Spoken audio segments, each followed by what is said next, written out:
आज solid state के एक बहुत ही इंपॉर्टेंट वीडियो लेक्चर में आ गए हम लोग, that is density of unit cell. किसी भी यूनिट सेल की डेंसिटी कैसे फाइंड करेंगे।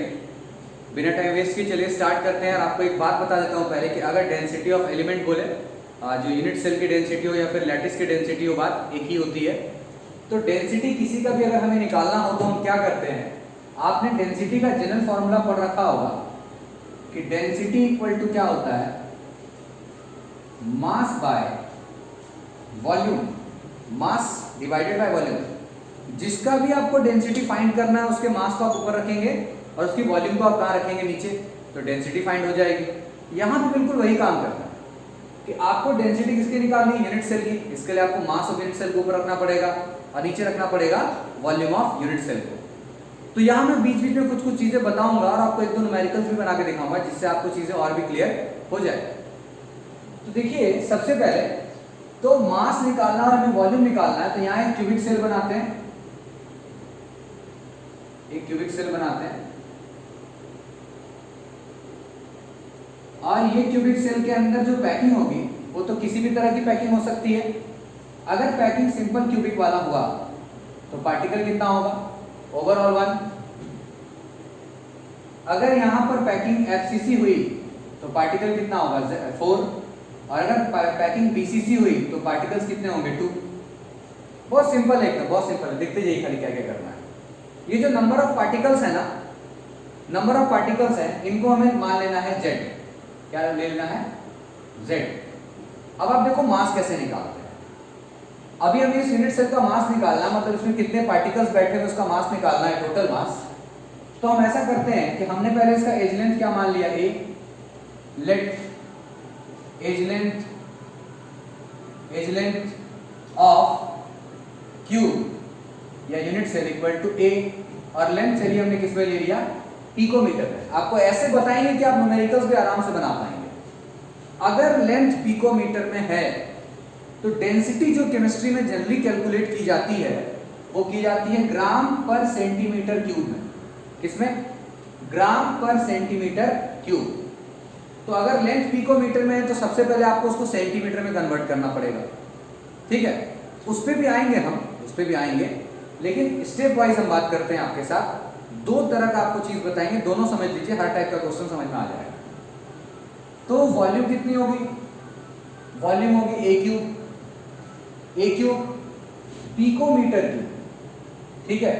लेकिन मैं आपको ये सजेस्ट करूंगा कि अगर लेंथ पिकोमीटर में दिया है तो आप उसे पहले सेंटीमीटर बना लें, 10 टू द पावर -10 सेंटीमीटर। ये सेंटीमीटर बनाने का तरीका पिकोमीटर से। तो वॉल्यूम क्या हो जाएगा, a cube into 10 to the power -30 centimetre cube, ठीक है। तो ये हो गया हमारा सेंटीमीटर क्यूब में निकल गया हमारा वॉल्यूम ऑफ यूनिट सेल। आप तो देख रहे हैं यहाँ पे कि वॉल्यूम की जरूरत है और किसकी जरूरत है, मास की। अब चलते हैं हम लोग मास की तरफ। तो इसमें जो पार्टिकल्स बैठे हुए हैं वो कॉर्नर पर भी हैं, हो सकता है कि सिर्फ कॉर्नर पर हो तो नंबर ऑफ पार्टिकल 1। अगर कॉर्नर के साथ साथ फेस पर भी होंगे तो नंबर ऑफ पार्टिकल्स टोटल 4। और अगर कॉर्नर्स के साथ साथ बॉडी के बीचों बीच भी एक होगा तो नंबर ऑफ पार्टिकल्स कितने हो जाएंगे, 2। तो let mass of one particle, हमने एक पार्टिकल का मास कितना मान लिया, m, स्मॉल m, ठीक है। एक पार्टिकल का मास हमने क्या मान लिया, स्मॉल m। और अब हम टोटल पार्टिकल्स का मास निकालना चाहते हैं ताकि पूरे यूनिट सेल का मास निकल जाए, क्योंकि इस यूनिट सेल का मास कितना, जितना इसमें पार्टिकल बैठा हुआ उन सबका mass is mass of the unit cell. क्योंकि यूनिट सेल पहले से थोड़ी बना हुआ, पार्टिकल्स के सेंटर को हमने मिलाया तो यूनिट सेल बनता है। ये बात आपको पहले वीडियो लेक्चर में बताया गया। Let total number of particles is equal to z। आपको अभी बताया मैंने कि नंबर ऑफ पार्टिकल्स को क्या मान लिया हमने, z। तो ये 1, 4, 2 कुछ भी हो सकता है ना, डिपेंड करता है कि पैकिंग कैसी है। अब आप टोटल मास कैसे निकालोगे, total mass of unit cell क्या करोगे, m इंटू z। बात को ध्यान से समझना कि नंबर ऑफ पार्टिकल्स को हमने मल्टीप्लाई कर दिया एक पार्टिकल के मास से। तो ये टोटल मास निकल जाएगा। अभी आप आगे देखो और भी मॉडिफिकेशंस है क्वेश्चन के अंदर, कब क्या दिया हुआ है उसके अकॉर्डिंग आपको फॉर्मूला लगाना पड़ेगा, लेकिन आपको इसलिए स्टेप वाइज बता रहे हैं कि हर बार एकदम फॉर्मूला रट लिए और फॉर्मूला में बिठा दिए वैल्यू को, हर बार वैसा क्वेश्चन आएगा नहीं, क्योंकि आप स्टैंडर्ड 12 में हो, क्या फॉर्मूला याद कर लो, वैल्यू बिठा दो, काम खत्म। आपको समझना ही पड़ेगा स्टेप वाइज कि हमें डेंसिटी निकालने के लिए क्या क्या चीजें चाहिए और क्वेश्चन में क्या दिया है उसके अकॉर्डिंग ही हम उसका यूज करेंगे। अब अगर हम यहां पर डेंसिटी की बात करें तो डेंसिटी इक्वल टू क्या होगा, mass of unit cell bye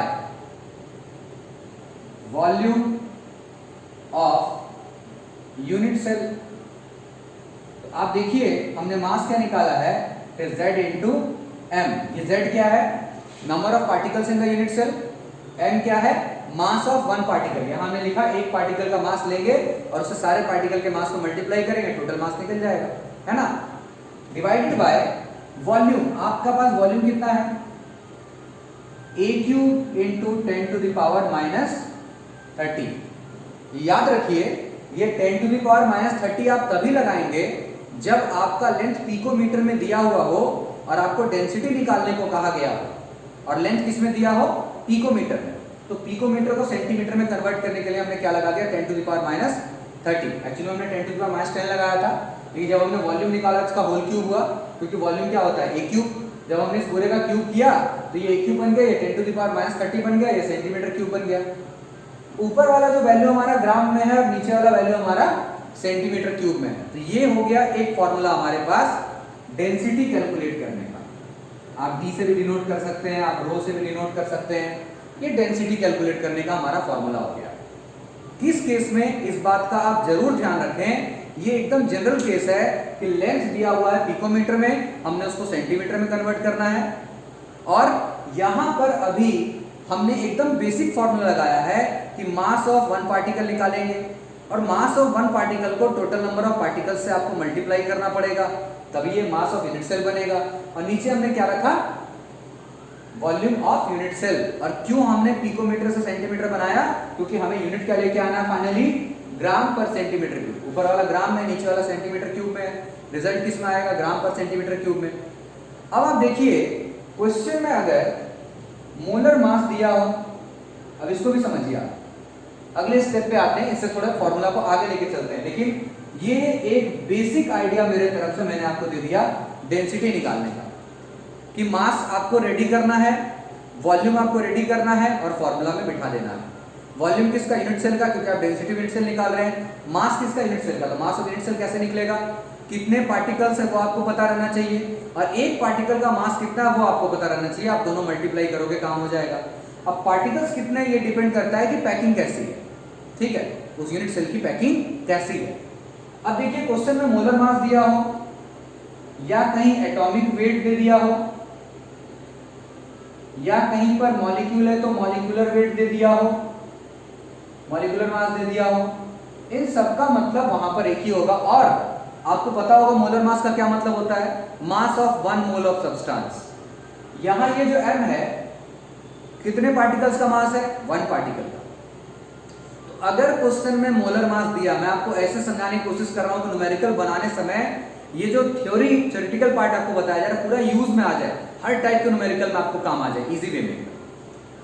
तो यहां पर अगर आप एवोगैड्रो नंबर से मल्टीप्लाई कर देते हैं, आपको पता होगा कि एक एटम के मास को या एक पार्टिकल के मास को अगर आप 6.022 into 10 to the power 23 particle से मल्टीप्लाई कर दें तो ये कितने पार्टिकल्स हैं, ये 1 मोल पार्टिकल्स है। और 1 मोल पार्टिकल्स के को मल्टीप्लाई करेंगे एक पार्टिकल के मास से तो 1 मोल पार्टिकल्स का मास निकल करके आएगा। ये कब जरूरी है, जब क्वेश्चन में मोलर मास या एटॉमिक मास या मॉलिक्यूलर मास गिवन हो, तब आपको इसके बाद वाला फॉर्मूला लगाना, मैं आपको भी वहां तक लेके जाऊंगा। तो इनटू में हमने क्या कर दिया, 6.022 into 10 to the power 23, 6.022 into 10 to the power 23, multiply भी कर दिया, डिवाइड भी कर दिया, कोई फर्क पड़ता नहीं है। और ये क्या है हमारा, आपको अभी भी बताया कि ये दोनों मिलेंगे तो क्या बनाएगा, मोलर मास, जिसको हम कैपिटल M से डिनोट कर सकते हैं।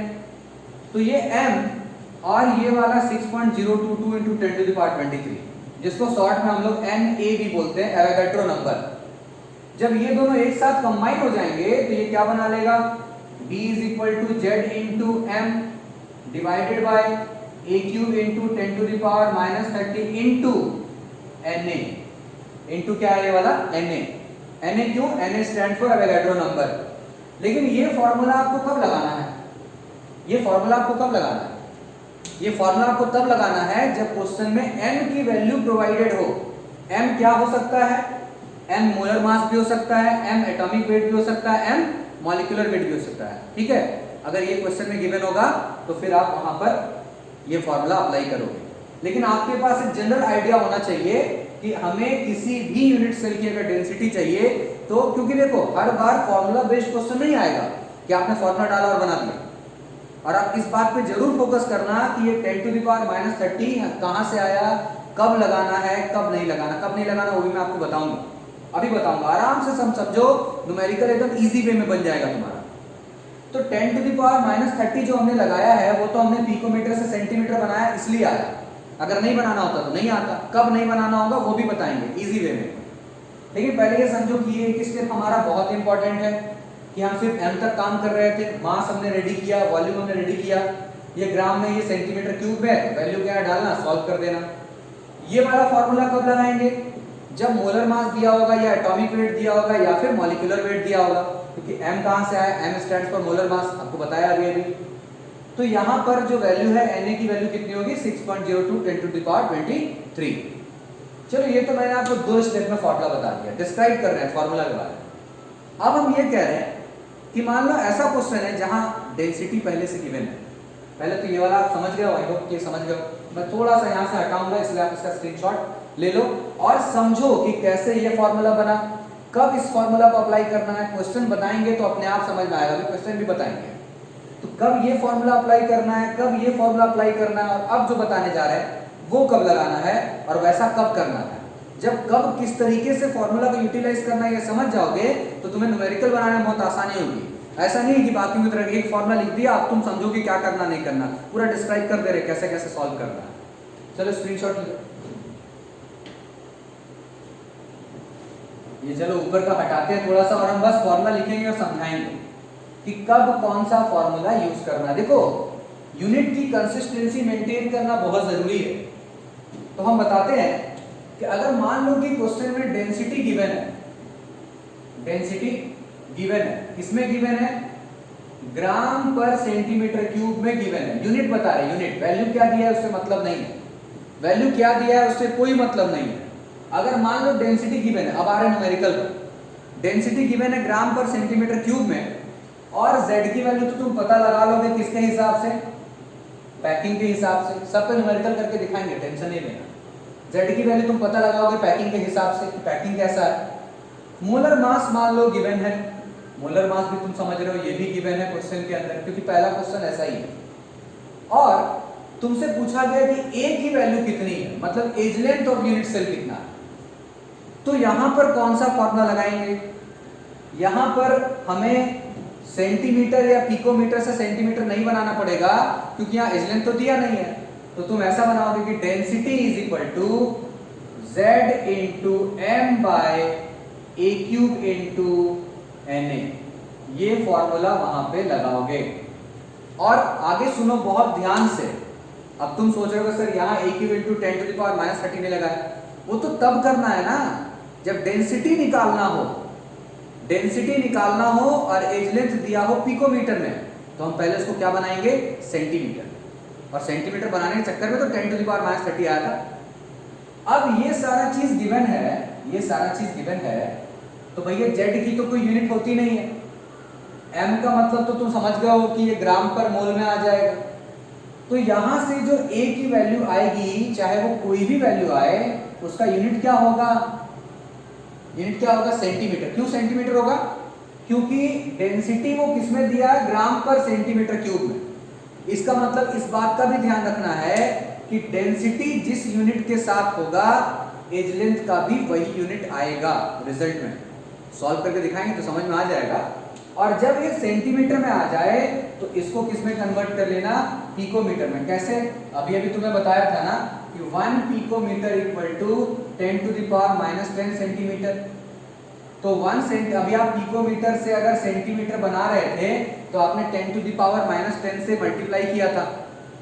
तो जब आप सेंटीमीटर से पिकोमीटर बनाओगे तो 10 टू द पावर माइनस 10 से क्या कर दोगे, डिवाइड।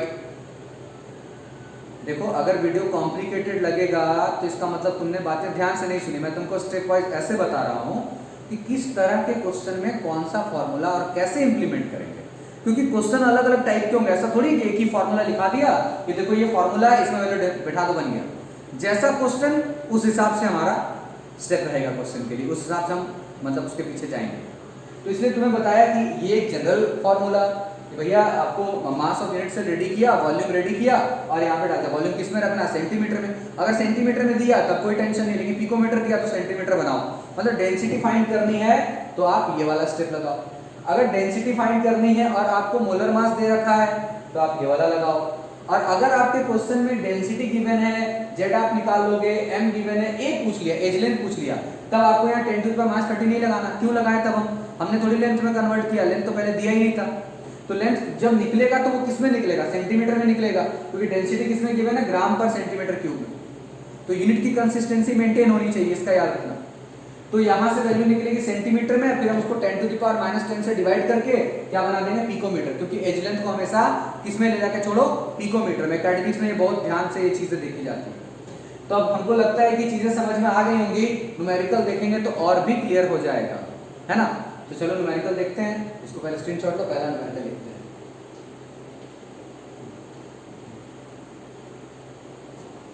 ये लो स्क्रीनशॉट।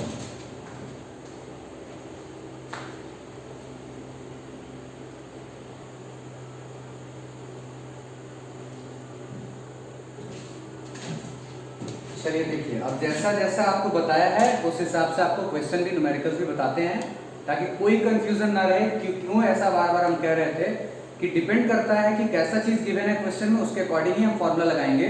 और एक ही फॉर्मूला को अलग अलग तरीके से मैंने आपको सेट करके दिखाया। फर्स्ट क्वेश्चन, हमारे सामने दो क्वेश्चन है। पहला फर्स्ट क्वेश्चन देखते हैं। An element atomic mass 60 having FCC structure has a density of 6.2 gram पर centimetre cube, what is the edge length of the unit cell. मतलब एक एलिमेंट जिसका एटॉमिक मास 60 है, उसने एफसीसी स्ट्रक्चर बनाया, फेस सेंटर्ड क्यूबिक, जिसकी density 6.23 gram पर centimetre cube है। What is the edge length of the unit cell. Edge length पूछा गया, आपको मैंने कहा था कि एज लेंथ पूछेगा, डेंसिटी दिया होगा, तो आपको एक जनरल फॉर्मूला लगाना है, जो कि मैंने आपको बताया था कि डेंसिटी गिवन हो तो हम यहाँ लगाएंगे z into M by A cube into N A. ये फॉर्मूला हम लोग लगाएंगे कब, यहाँ पर तो एज लेंथ आपको कन्वर्ट तो नहीं करना है ना। एज लेंथ तो ऐसा नहीं है कि आपको एज लेंथ कन्वर्ट करके लेके आना है सेंटीमीटर में, पिकोमीटर से। एज लेंथ तो दिया ही नहीं है, तो एज लेंथ जो निकल के आएगा वो भी सेंटीमीटर में निकल के आएगा। लास्ट हम उसको पिकोमीटर बना देंगे by dividing 10 to the power minus 10। चलो स्टार्ट करते हैं। सबसे पहले गिवन क्या है, गिवन है एटॉमिक मास, और तुम्हें बताया था एटॉमिक मास को क्या ले लेना है, 60 है तो हम इसको क्या ले लेंगे, m। उसके बाद since packing is FCC, therefore number of particles जिसको हम Z कहते हैं वो कितना हो जाएगा, 4। डेंसिटी इज गिवन 6.23 ग्राम पर सेंटीमीटर क्यूब। और एज लेंथ फाइंड करना है, edge length is equal to a, और ये हमें फाइंड करना है। ठीक है, एज लेंथ को हमने क्या मान लिया, ए, जो कि हमें फाइंड करना है।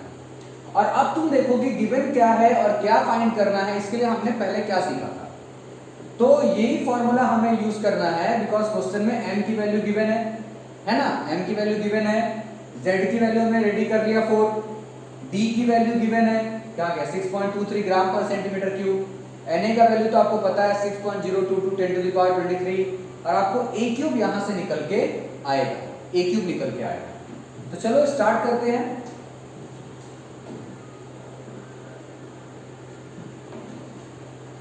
सबसे पहले तो यहां पर हम लिख रहे हैं, फॉर्मूला क्या है हमारा, as we know density is equal to Z into M by A cube into N A, A cube into N A है। अब यहां से हमें ए क्यूब की वैल्यू निकालनी है, तो ए क्यूब को ऊपर भेजेंगे और डी को कहां लेके आएंगे, नीचे। Z into M by density into Avogadro number, सबकी वैल्यू बिठाओ। Z की वैल्यू कितनी है 4, m की वैल्यू कितनी है 60 बाय डेंसिटी की वैल्यू कितनी है 6.23 और हमारा Na की वैल्यू कितनी होती है 6.022 इंटू 10 टू द पावर 23। अगर तुम यूनिट देखना चाहते हो तो हम वो भी दिखा सकते हैं। कैसे? 60 जो है हमारा वो एटॉमिक मास बोलो या मोलर मास बोलो, ये m की वैल्यू गिवन है तो वो आ गया ग्राम पर मोल के अंदर। तो देखो हम यहाँ पर करके दिखाते हैं, सिर्फ यूनिट की कंसिस्टेंसी तुमको दिखाते हैं कि 4 है, इसका कोई यूनिट नहीं है, ब्लैंक यूनिट नंबर है। 60 है तो हमने लिखा ग्राम पर मोल, क्योंकि इसमें बड़ा कंफ्यूजन रहता है लोगों को। बाय डेंसिटी ग्राम पर सेंटीमीटर क्यूब, ये है नंबर ऑफ पार्टिकल्स पर मोल, तो हम यहाँ पे लिखते हैं पर मोल। अब नोटिस करो कि ये ग्राम ऊपर में ग्राम नीचे में हट जाएगा, ये पर मोल नीचे पर मोल ऊपर, ये भी हट जाएगा, तो नीचे है पर सेंटीमीटर क्यूब। तो ये जब ऊपर जाएगा तो सेंटीमीटर के पावर में 3 हो जाएगा, तो जो भी रिजल्ट यहां से निकल के आएगा वो सेंटीमीटर क्यूब में निकल के आएगा। ठीक है, और लेफ्ट साइड में हमारा क्या है ए क्यूब। तो जब इसको हमने पूरा सॉर्ट आउट किया, सॉल्व किया, तो जो रिजल्ट निकल करके आ रहा है it is A cube equal to 64 into 10 to the power -24 centimetre cube. 64 into 10 to the power -24 centimetre cube. अब तुम सोच रहे हो कि इस फॉर्मेट में आपने क्यों रखा। देखो बनाते वक्त ये ध्यान रहता है कि यहाँ ए क्यूब है तो यहाँ भी होल क्यूब में कोई ना कोई सेटिंग होना चाहिए, तभी जाकर के ए का वैल्यू कंपैरिजन निकल पाएगा। जैसे तुम जानते हो ना x to the power a है और x to the power b है, तो a और b दोनों क्या हो जाते हैं बराबर। ठीक वैसे ही अगर x पे स्क्वायर है और y पे भी स्क्वायर है तो फिर x की वैल्यू कितनी हो जाती है y। यही मैथमेटिक्स हम लोग यहाँ पे थोड़ा सा यूज करने वाले हैं, इसलिए यहाँ पर सॉल्विंग को आपको ध्यान रखते हुए बनाना पड़ेगा। तो ये 64 को हम क्या लिख रहे हैं, 64 को क्या लिखेंगे देखना, यहाँ बना रहे हैं a cube equal to 4 into 10 to the power -8 का क्या, चलो यहाँ सेंटीमीटर के अंदर ही ले लेते हैं, सेंटीमीटर का होल क्यूब। अब देख के समझो 4 का क्यूब कितना होगा 64, ये -8 इंटू 3 होगा तो -24 और ये सेंटीमीटर का क्यूब। अब कंपेयर करेंगे तो a की वैल्यू कितनी आएगी 4 into 10 to the power -8 centimetre. तो मैंने कहा था ना कि जब डेंसिटी गिवन होगा उस समय जो फॉर्मूला लगाना है वो ये वाला फॉर्मूला लगाना है। यहाँ पर आपको 10 टू द पावर -10 से मल्टीप्लाई करके थोड़ी बनाना था, गिवन थोड़ी था वो। अब अगले क्वेश्चन में आपको वो भी सिखाएंगे, बिल्कुल टेंशन नहीं लेना, आराम से पहले कॉन्सेप्ट समझो और कॉन्सेप्ट पे फिर क्वेश्चन बनाएंगे तो उसको समझ में आ जाएगा। यहाँ से a की वैल्यू आ गई, अब इसको पिकोमीटर बनाना चाहते हैं तो हम 10 टू द पावर -10 से डिवाइड करेंगे तो क्या लिखेंगे पिकोमीटर। ये -10 ऊपर जाके क्या होगा +10 होगा तो 10 का स्क्वायर बचेगा, मतलब 400 पिकोमीटर, और ये होगा हमारा आंसर। तो एज लेंथ कितना आ गया 400 पिकोमीटर। एज लेंथ को हमेशा पिकोमीटर में ले जाकर के तब छोड़ो, ठीक है। तो आई होप कि आपको ये क्वेश्चन समझ में आ गया होगा। चलते हैं नेक्स्ट क्वेश्चन की तरफ, पहले आप इसका स्क्रीनशॉट ले लीजिए।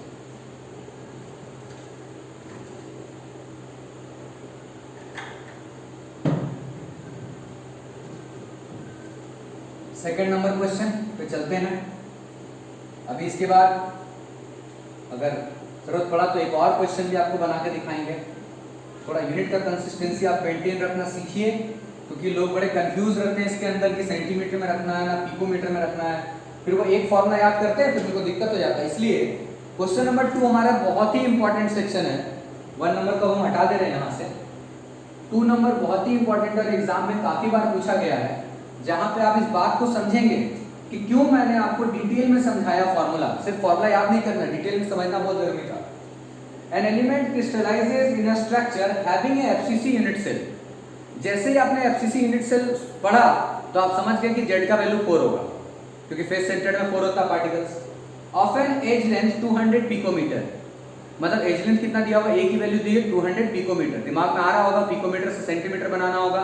अगर डेंसिटी निकालना है तो calculate the density if 200 gram of this element contains 24 into 10 to the power 23 atoms. थोड़ा लास्ट में घुमा दिया क्वेश्चन को, लेकिन पहले जो गिवन है वो लिखते हैं और सोचते हैं कि क्या करना है। चलिए, एज लेंथ गिवन है, इट इज ए 200 पिकोमीटर, जिसको हम लिखेंगे 200 into 10 to the power -10 centimetre, 2 into 10 to the power -8 centimetre. और इससे हम क्या निकाल लेंगे, वॉल्यूम ऑफ यूनिट सेल, जो कि होगा 8 into 10 to the power -24 centimetre cube. हमने इसका क्यूब कर दिया, हम यहाँ लिख देते हैं ए क्यूब ताकि आप समझ जाएं। अब देखो कितना अच्छा तुम्हें कॉन्सेप्ट समझाया था। क्या यहाँ पर एटॉमिक मास दिया है? नहीं दिया। मोलर मास, मॉलिक्यूलर वेट कुछ नहीं दिया। इसका मतलब है जो सबसे स्टार्टिंग में तुमको समझाया था कि हमें बेसिक पता होना चाहिए कि हमें डेंसिटी निकालने के लिए यूनिट सेल का मास और यूनिट सेल की वॉल्यूम चाहिए। वॉल्यूम तो रेडी हो गया यूनिट सेल का, अब हमारा रिक्वायरमेंट क्या है, मास। तो मास ऑफ यूनिट सेल के लिए आपको स्टार्टिंग में क्या बताया था कि हमें ये पता होना चाहिए कि यूनिट सेल की पैकिंग कैसी है, ताकि हमें नंबर ऑफ पार्टिकल्स का पता चल जाए कि उस यूनिट सेल में टोटल कितने पार्टिकल्स हैं। और दूसरा हमें क्या पता होना चाहिए, एक पार्टिकल का मास, एक पार्टिकल का मास पता चल जाएगा, उसको जेड से मल्टीप्लाई करेंगे, टोटल यूनिट सेल का मास निकल जाएगा। तो क्वेश्चन में यहां पर कह रहा है कि एफसीसी स्ट्रक्चर है, since packing is face centred, so number of particles is equal to Z equal to 4। और क्या ढूंढना है, याद करो बेसिक फॉर्मूला से, basic formula, density of unit cell equal to mass of unit cell by volume of unit cell. सवाल ये है कि वॉल्यूम तो हमारा रेडी हो गया, मास रेडी करना। अब यहां डायरेक्ट फॉर्मूला तो लगा नहीं सकते क्योंकि m की वैल्यू गिवन नहीं है, तो बना बनाया पका पकाया फॉर्मूला तो नहीं लगेगा, बनाना पड़ेगा। अब हमें मास ऑफ यूनिट सेल चाहिए, और जैसा कि आपको पहले बताया है कि मास के लिए हमें दो चीजें चाहिए, एक पार्टिकल का कितना मास है वो चाहिए, और साथ में नंबर ऑफ पार्टिकल्स चाहिए। नंबर ऑफ पार्टिकल्स रेडी हो गया, क्या बच रहा है इस क्वेश्चन के लिए, मास ऑफ वन पार्टिकल। अब आप आइए इस लास्ट वाले लाइन में कि 200 gram of this element contains 24 into 10 to the power 23 atoms. मतलब जिस एलिमेंट के बारे में कहा जा रहा है वो पूरा एलिमेंट अगर 200 ग्राम का है, तो उस पूरे 200 ग्राम, जैसे मान लो ये वो पार्टिकल, ये वो एलिमेंट है, ये वो एलिमेंट है जिसका मास 200 ग्राम है, 200 ग्राम है, और इसके अंदर टोटल नंबर ऑफ पार्टिकल्स जो हैं वो है 24 into 10 to the power 23। तो क्या तुम यहां से एक पार्टिकल का मास नहीं निकाल सकते? देखो ये बहुत सारे पार्टिकल्स के मिलने से बना है, बहुत सारे एटम्स के मिलने से बना है। कितने एटम्स के मिलने से? 24 into 10 to the power 23 atoms. समझो बात को कि अगर ये जो सामने मार्कर नजर आ रहा है, इसमें टोटल नंबर ऑफ एटम्स जो है 24 into 10 to the power 23 है, और पूरा मास तुम्हें पता है 200 ग्राम। तो अगर तुम मास को नंबर ऑफ पार्टिकल्स से डिवाइड करोगे तो क्या निकलेगा? क्या निकलेगा? एक पार्टिकल का मास, और वही हमें चाहिए। तो ये समझना बहुत जरूरी है। जैसे एग्जांपल के तौर पे ये लो कि 500 लीटर का मान लो एक टैंक है, 500 लीटर का एक टैंक है। अब हमने क्या किया कि उसमें 10 बकेट्स पानी डाला, सेम एक ही वॉल्यूम वाली बाल्टी है, हमने क्या किया उस बाल्टी से 50 बार उसमें पानी डाला, 50 बार। कितने का है? 500 लीटर का टंकी है, 50 बार पानी डाला, तो एक बाल्टी में कितना लीटर आ रहा है? तुम कहोगे सर 10 लीटर। कैसे पता किया? तो सर 500 को 50 से डिवाइड कर दिया, क्योंकि टोटल वॉल्यूम हमें पता था और कितनी बार पानी डाला वो भी पता था। इसका मतलब एक बार में आपने उसमें 10 लीटर डाला होगा, तो वॉल्यूम पता चला ना एक बार बाल्टी का। तो वैसे यहाँ भी हमें जानना है मास ऑफ वन पार्टिकल। तो टोटल मास ऑफ एलिमेंट को अगर नंबर ऑफ एटम से डिवाइड कर दें, तो क्या निकलेगा? मास ऑफ वन एटम या मास ऑफ वन पार्टिकल निकल जाएगा। तो वही करते हैं हम लोग यहाँ पे। ये समझना बहुत जरूरी है कि फॉर्मूला रट के नहीं बना पाओगे, समझना होगा कि कब क्या रिक्वायरमेंट है मेरा। चलो देखते हैं। Since mass of element which is given 200 gram, number of atoms या फिर हम यहां लिख दे रहे हैं particles is equal to 24 into 10 to the power 23। तो हमें क्या चाहिए, हमें चाहिए small m। Therefore mass of one atom और पार्टिकल क्या होगा 200 gram by 24 into 10 to the power 23। समझ रहे हो ये वाला कैसे आया? बहुत इंपॉर्टेंट है कि हमने टोटल मास को किससे डिवाइड कर दिया, नंबर ऑफ पार्टिकल्स से। इससे कितना का मास निकलेगा, एक पार्टिकल का मास निकलेगा। अब तुम यहां वैल्यू बिठा सकते हो कि mass of unit cell equal to, इसको तुम ले लो स्मॉल m ले लो, z रेडी है, स्मॉल m भी रेडी है और वॉल्यूम भी रेडी है, हमारा जो AQ है वो भी रेडी है। AQ है ना वॉल्यूम हमारा, सब कुछ रेडी कर लिया हमने। अब तुम वैल्यूज को यहाँ बिठाओ और सॉल्व कर दो, है ना। z की वैल्यू कितनी है 4 इंटू m की वैल्यू कितनी है 200 by 24 into 10 to the power 23 और whole divided by 8 into 10 to the power -24। तुम यूनिट पे भी ध्यान दो कि ये पूरा ऊपर वाला जो है उसका यूनिट क्या है ग्राम, और ये जो नीचे वाला हमारा वॉल्यूम है इसका यूनिट क्या है सेंटीमीटर क्यूब। जो भी सॉल्व होके आएगा उसकी यूनिट क्या होगी, दैट इज ग्राम पर सेंटीमीटर क्यूब। मतलब यूनिट की कंसिस्टेंसी अभी भी मेंटेन्ड है। तो तुम जब इसको तुम सॉल्व करोगे तो तुम्हें पता चलेगा कि जो भी रिजल्ट आ रहा है उसकी यूनिट ग्राम पर सेंटीमीटर क्यूब। अब सॉल्विंग तुम्हारे हाथ का है, तुम इसको सॉल्व करो।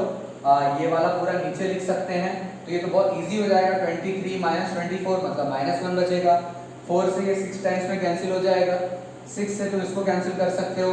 एक बार रफली कैलकुलेट करके देखें कितना आ रहा है कि ये वाला ऊपर वाला वैल्यू अगर हम कैलकुलेट करें ऊपर वाला सिर्फ, तो 4 से ही कटेगा 6 टाइम्स में, 6 से इसको कैंसिल करो 3 18, फिर से 3 18, फिर से 3 33.3 और इसको कहाँ भेजो ऊपर 10 to the power -23 divided by 8 into 10 to the power -24।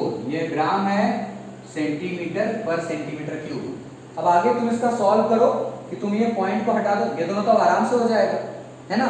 ये वाला ऊपर जाएगा तो प्लस हो जाएगा यहाँ पे, और +24 होगा तो करके दिखाएं क्या। चलो 33.8 बाय 3 बाय 8 इंटू ये ऊपर जाके प्लस होगा तो प्लस का 1 मतलब 10 टू द पावर -23 प्लस 24। तो क्या समझो 10 के पावर 1 आ रहा है, तो हमने यहाँ पे क्या लिख दिया 1 ग्राम पर सेंटीमीटर क्यूब। तो ये हो जाएगा, मल्टीप्लाई करेंगे 333 बाय 8 और सॉल्व करेंगे तो 4 32 देन 13 आ रहा मतलब 1 एंड आ रहा है अभी इसके बाद 50 मतलब 6 ग्राम पर सेंटीमीटर क्यूब। ये हो गया हमारा फाइनल आंसर। तो डेंसिटी निकल के आ गई 41.6 ग्राम पर सेंटीमीटर क्यूब। लेकिन इसके लिए तुम इस बात को नोटिस करना, बहुत अच्छे से बहुत ही अच्छे तरीके से डिस्क्राइब करने की मैंने कोशिश की है कि जनरली लोग क्या करते हैं कि सिर्फ फॉर्मूला याद करते हैं और फॉर्मूला का काम करते हैं। तो फॉर्मूला बेस्ड क्वेश्चन हर बार थोड़ी रहेगा। अब ये क्वेश्चन एग्जाम में बहुत बार पूछा है, और भी क्वेश्चंस हैं जहां पे तुम्हारे पास जनरल आइडिया होना चाहिए कि हमें किन किन चीजों की जरूरत है। एकदम फॉर्मूला बेस्ड हर बार नहीं आता। तो ये क्वेश्चन समझ में आ गया होगा, इसको बनाओ और अभी देखते हैं। अभी एक और क्वेश्चन इसके बाद बताते हैं और कोशिश करेंगे तुम्हें और भी चीजें समझाई जाए, क्या दिया है तो कैसे फाइंड करना। थोड़ा सा कॉम्प्लिकेटेड है, उसको भी देखते हैं। कॉम्प्लिकेटेड क्या है भैया, बनेगा, सब इजी है, ठीक है। इसको पहले बनाओ।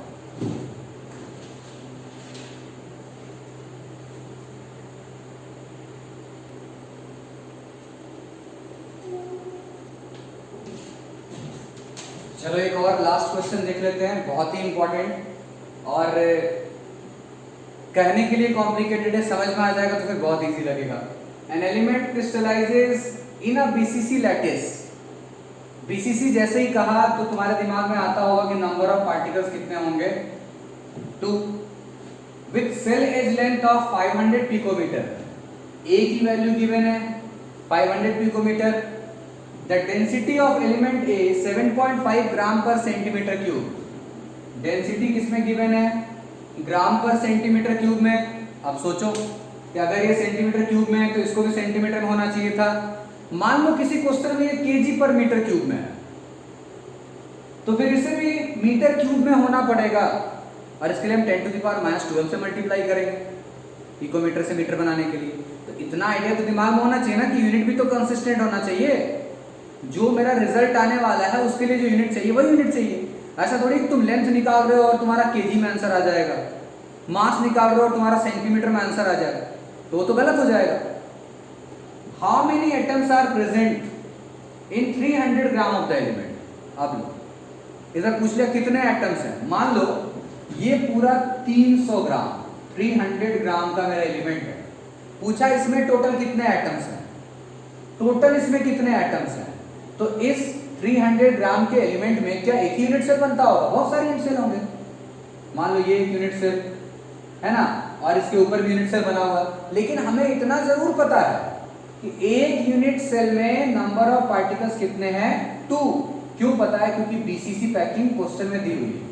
पहले मैं ये समझाने की कोशिश कर रहा हूँ कि क्या ढूंढना है और उसके लिए क्या क्या करना पड़ेगा, तो बात की चीज है। इस पूरे एलिमेंट के अंदर एक यूनिट सेल में नंबर ऑफ पार्टिकल्स हैं 2, और हमें बोल रहा है पूरे 300 ग्राम में कितने पार्टिकल्स हैं, टोटल कितने नंबर ऑफ पार्टिकल्स हैं। तो टोटल नंबर ऑफ पार्टिकल्स मैंने एटम्स निकालने के लिए हमें ये जानकारी चाहिए कि ऐसे ऐसे कितने यूनिट सेल इसके अंदर बने हुए हैं, ऐसे ऐसे कितने यूनिट सेल इसके अंदर बने हुए हैं। मतलब हमारा टारगेट है नंबर ऑफ यूनिट सेल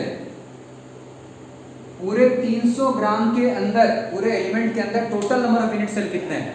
क्योंकि अगर हमें नंबर ऑफ यूनिट सेल पता चल जाएगा तो उसको 2 से मल्टीप्लाई कर देंगे कि एक यूनिट सेल में 2 पार्टिकल, तो 10 यूनिट सेल अगर आ गया तो 20 पार्टिकल्स, 50 यूनिट सेल आ गया तो 100 पार्टिकल। लेकिन पहले ये तो पता करना पड़ेगा कि नंबर ऑफ यूनिट सेल क्या है, और ये जो भी कुछ हो पाएगा ये गिवन डाटा से ही हो पाएगा। ठीक है, देखो सबसे पहले तो एज लेंथ 500 पिकोमीटर, जिसको हमने लिख दिया 5 × 10⁻⁸ सेंटीमीटर। मतलब -10 से किया था मल्टीप्लाई, लेकिन 2 जीरो हमने उसमें ऐड कर दिया। तो वॉल्यूम ऑफ एज लेंथ कितना दिया हुआ है? 500 picometre. Volume of unit cell is equal to 5 का क्यूब करें, 5 का क्यूब कितना होगा? 125 × 10⁻⁻24 सेंटीमीटर क्यूब। ये किसका वॉल्यूम निकल गया? यूनिट सेल का वॉल्यूम निकल गया मेरा। अब तुम सोचो हमारा टारगेट क्या है? Number of unit cell. ये भी एक तरफ मेरे दिमाग में चल रहा है कि हमें नंबर ऑफ यूनिट सेल निकालना है। अब देखो इस यूनिट सेल का वॉल्यूम तो निकल गया, इट इज 125 × 10⁻⁻24। एक यूनिट सेल का वॉल्यूम पता चल गया। अगर हमें इस पूरे एलिमेंट का वॉल्यूम पता चल जाए तो हम उसे ऊपर रख देंगे। मतलब volume of element divided by volume of unit cell, इससे क्या निकलेगा? Number of unit cell. सोचो निकलेगा कि नहीं निकलेगा? जो क्वेश्चन में दिया उसी से बनाओगे ना।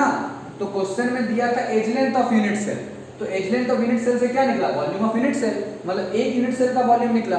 पिक्चर पे ध्यान दो कि पूरे एलिमेंट का अगर हमको वॉल्यूम पता चल जाए, पूरे एलिमेंट का volume of the element divided by volume of एक यूनिट सेल, तो क्या पता चलेगा कि अगर इस पूरे एलिमेंट का वॉल्यूम, मान लो कि इस पूरे एलिमेंट का वॉल्यूम 10 है और एक यूनिट सेल का वॉल्यूम 2 है, तो कितने यूनिट सेल्स होंगे? 5। और यही तो मेरा चाहिए हमको ना, ताकि उसको 2 से मल्टीप्लाई करके फाइनल आंसर पहुंच जाए।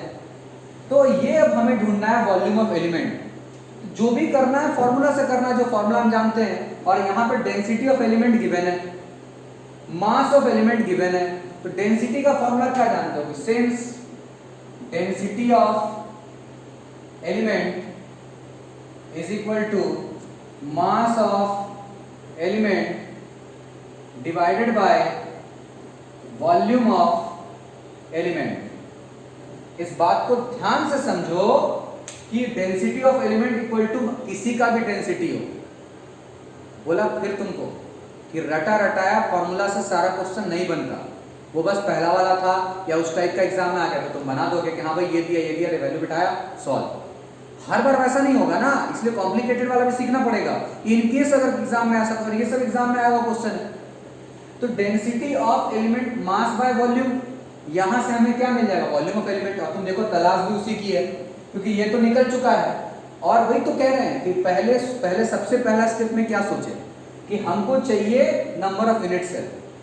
अब नंबर ऑफ यूनिट सेल के लिए जैसे हमने कहानी शुरू की, वॉल्यूम ऑफ यूनिट सेल निकला, तो दिमाग में आया कि अगर वॉल्यूम ऑफ यूनिट सेल है, इस पूरे एलिमेंट का अगर हमको वॉल्यूम पता चल जाए तो हम पूरे एलिमेंट के वॉल्यूम को एक यूनिट सेल के वॉल्यूम से डिवाइड कर देंगे, तो पता चल जाएगा ऐसे ऐसे कितने यूनिट सेल यहाँ पर प्रेजेंट है, और वही हमको चाहिए। तो अब हम चल रहे हैं किसकी तलाश में, वॉल्यूम ऑफ एलिमेंट की तलाश में। तो डेफिनेटली डेंसिटी का फॉर्मूला मास बाय वॉल्यूम होता है। इसमें से दो चीजें क्वेश्चन में गिवन है, तीसरा आराम से निकाल लो। तो यहां से वॉल्यूम ऑफ एलिमेंट बराबर क्या होगा, ये ऊपर जाएगा तो डेंसिटी नीचे आएगा, मास ऑफ एलिमेंट बराबर बाय डेंसिटी ऑफ एलिमेंट। ठीक, इसको थोड़ा हटा दें, ये तो समझाने के लिए किए थे। अब वैल्यू बिठाओ, सॉल्व करो। मास ऑफ एलिमेंट कितना, 300 ग्राम। डेंसिटी कितना, 7.5 ग्राम पर सेंटीमीटर क्यूब, है ना, 7.5 ग्राम पर सेंटीमीटर क्यूब। सॉल्व करो, पॉइंट हटेगा, 10 आएगा, 3000 बाय 75। नोटिस करो ग्राम ग्राम को हटाएगा, ये ऊपर जाएगा, सेंटीमीटर क्यूब होगा। सॉल्व करो, 40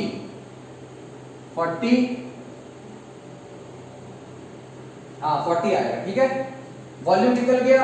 अब therefore number of unit cell, इसके लिए volume of total element divided by volume of unit cell, दोनों मेरे पास है। वॉल्यूम ऑफ यूनिट सेल तो बहुत आसानी से बना, और वॉल्यूम ऑफ एलिमेंट भी हमने निकाल लिया। दोनों वैल्यू को बिठाओ। वॉल्यूम ऑफ एलिमेंट कितना है, 40। यूनिट सेल की volume 125 into 10 to the power -24। यहाँ भी सेंटीमीटर क्यूब, यहाँ भी सेंटीमीटर क्यूब, ठीक है। यूनिट आना भी नहीं चाहिए था क्योंकि हम नंबर निकाल रहे हैं। 40 डिवाइडेड बाय 125 करें तो 0.32 इंटू 10 टू द पावर -24, जिसको लिख सकते हैं 32 into 10 to the power, minus नहीं होगा प्लस होगा, ये ऊपर जाएगा ना, 22। ये निकल गया मेरा नंबर ऑफ यूनिट सेल।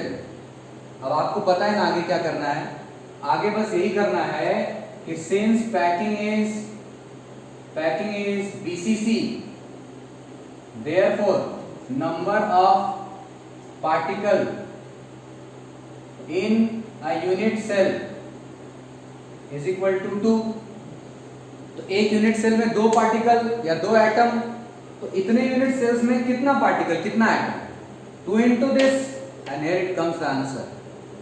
तो बहुत ही आसान क्वेश्चन है, लेकिन जैसे जैसे बताया वैसे वैसे प्रैक्टिस करो।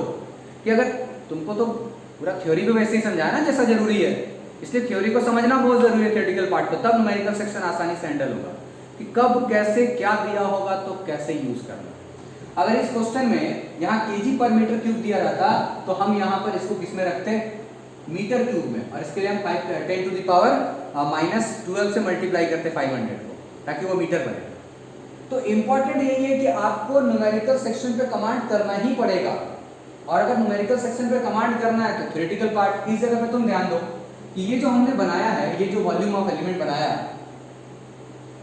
ये जो वॉल्यूम ऑफ एलिमेंट बनाया है, यहाँ पर सबसे इंपॉर्टेंट है कि आपने वॉल्यूम ऑफ एलिमेंट क्यों निकाला। उसको समझने के लिए पहले तुमको पहले सारा एक्सप्लेन किया कि वॉल्यूम ऑफ एलिमेंट की क्या जरूरत है, ताकि हमें नंबर ऑफ यूनिट सेल मालूम चले। क्योंकि वॉल्यूम ऑफ यूनिट सेल मालूम है, वॉल्यूम ऑफ एलिमेंट रेडी हो गया, डिवाइड कर दिए, डिवाइड करके क्या निकला, नंबर ऑफ यूनिट सेल। और एक यूनिट सेल के अंदर 2 पार्टिकल्स हैं, 2 एटम्स हैं, तो इतने यूनिट सेल्स के अंदर 2 into this मतलब 64 into 10 to the power 22 atoms होंगे।